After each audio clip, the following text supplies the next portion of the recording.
Hey, salut lecteur confiné.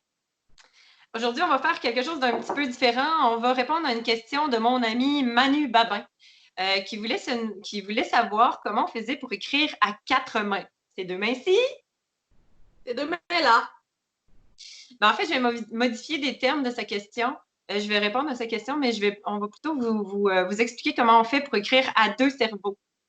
Parce que c'est pas tant les mains qui fonctionnent, mais le cerveau. C'est comme une écriture bicéphale, en fait. Vas-y, Julie, à toi. En fait, la première étape pour écrire bicéphalement, c'est de trouver la personne avec qui on va faire cette écriture-là. Donc, idéalement, une amie, oui. Mais une amie qui est capable de terminer vos phrases, quelqu'un qui comprend sans que vous ayez à parler, un simple regard, un sourire, un petit geste, et la personne comprend votre idée. C'est vraiment la première étape. Ça vous prend ça pour faire une écriture bicéphale. Votre bicéphale. Voilà. Deuxième étape, ça vous prend un Google Doc qui sera partagé entre les deux. De cette façon-là, avec le Google Doc, on peut avoir la même page devant soi, même si on est sur deux ordinateurs différents. Donc, ça facilite beaucoup le travail, de pouvoir travailler sur le même document en même temps. Oui, tout à fait. Ensuite, il ne faut jamais écrire sans l'autre. Le roman a été écrit au complet alors qu'on était les deux ensemble, soit assises l'une à côté de l'autre ou présentement avec le confinement, à l'aide de Skype, donc notre ordinateur devant nous et on se parle en même temps. Ensuite, il faut être capable de se créer des personnages très clairs.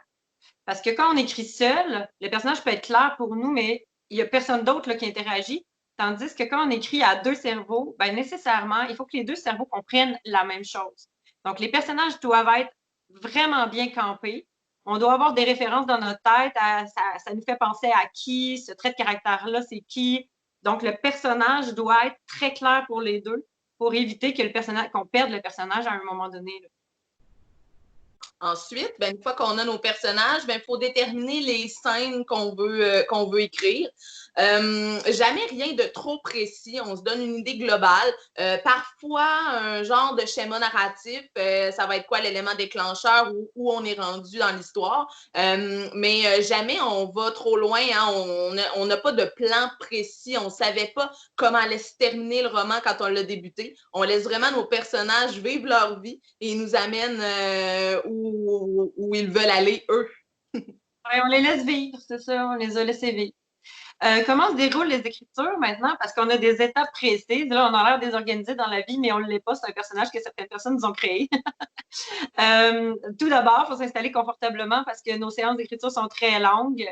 En temps de confinement, on écrit plusieurs heures. Avant, on écrivait, mettons, 4-5 heures en ligne. Donc, il faut quand même être confortable. Nous, on aime être debout. Donc, avant le confinement, on était toujours au bistrot La Cohue sur le bar qui nous permettait de mettre notre ordinateur à hauteur d'être humain debout. Et puis, une fois bien installé, on commençait toujours par la relecture de ce on avait fait la fois d'avant. On relit, on retravaille, on restructure, on rajoute des mots, on rajoute de la beauté, des figures de style. Donc, on commence par une relecture efficace. Et puis, ensuite, on détermine ce qui s'en vient. On rend ça clair parce que, encore une fois, travailler à deux cerveaux, ça nécessite qu'il y ait une excellente communication et qu'entre les deux, on sache très bien ce que l'autre veut, puis là, vers où on veut aller. Ensuite, ça, c'était déjà difficile, donc on prend une pause. On va s'aérer l'esprit, on va marcher un peu, on bouge. Et ensuite, troisième étape. On est rendu à écrire pour vrai. Quand on s'installe pour écrire, on a fonctionné principalement de deux manières.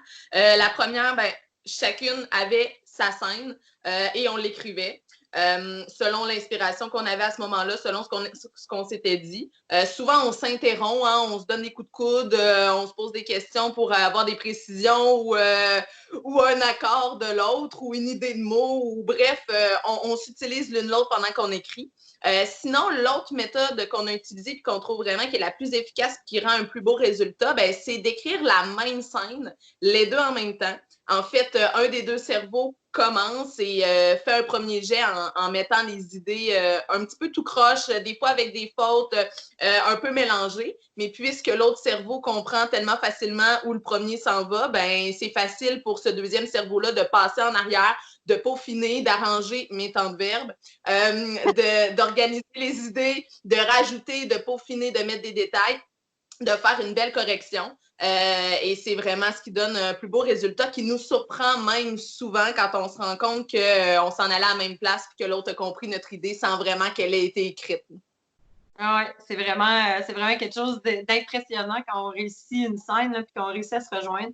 La dernière étape, ben, c'est la relecture. On relit toujours ce qu'on a fait. Et puis, le moment le plus important, c'est de, bon, finir la bouteille de vin et se quitter.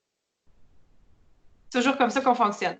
Donc, si vous avez des questions, lecteurs et téléspectateurs confinés, n'hésitez pas à nous les poser sur la page de mardi. Nous autres, on va se faire un plaisir d'y répondre. Et à la prochaine lecture.